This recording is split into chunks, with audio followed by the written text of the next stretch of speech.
صحابہ تابعین اور اپنے بزرگان دین کی زندگی کو دیکھیے، بہت سارے صحابہ ایسے تھے جن کے پاس صرف ایک کپڑا ہوتا تھا۔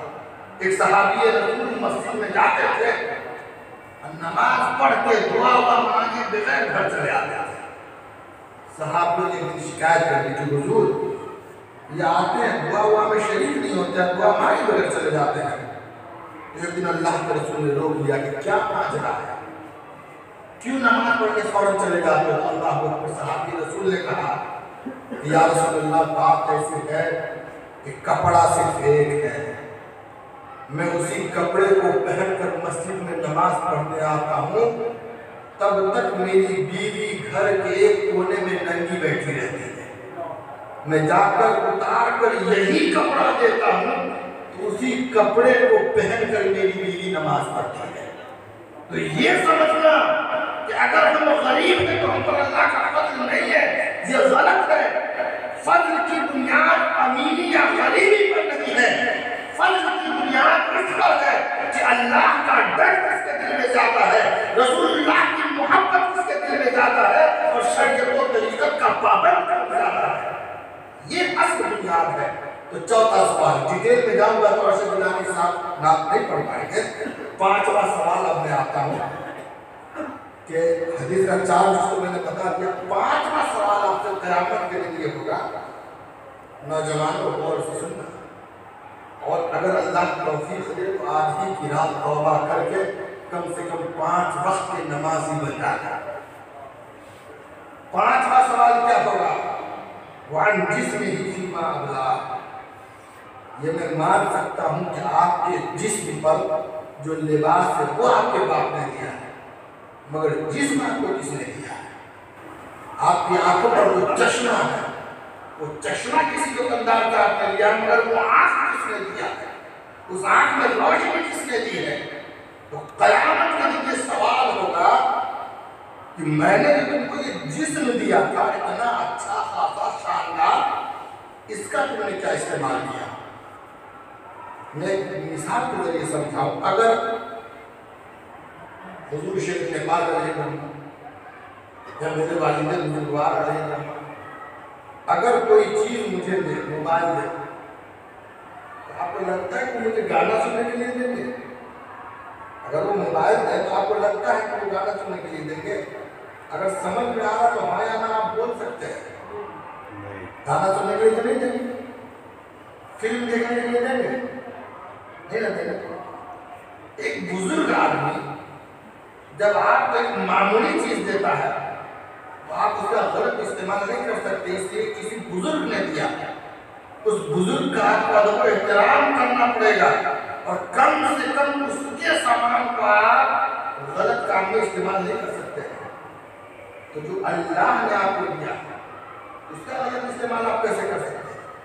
جب ایک بزرگ کے دیے ہوئے سامان کا یہ ادب و احترام کہ آپ اس کا غلط استعمال نہیں کر سکتے ہیں، یا انہوں نے غلط استعمال کرنے کے لیے آپ کو نہیں دیا ہے، تو آپ یہ کیسے سوچ سکتے ہیں کہ اللہ نے آپ کو یہ آنکھ غلط چیز دیکھنے کے لیے دی ہوگی، یہ کان غلط چیزیں سننے کے لیے دی ہوگی، یہ قدم غلط جگہ جانے کے لیے دیا ہوگا؟ نہیں، جن مقاصد کے لیے اللہ رب العزت نے آپ کو یہ چیزیں دی ہیں آپ اس کا غلط استعمال کر رہے ہیں، اور قیامت کے دن آپ کو اس کا بھی جواب دینا ہوگا۔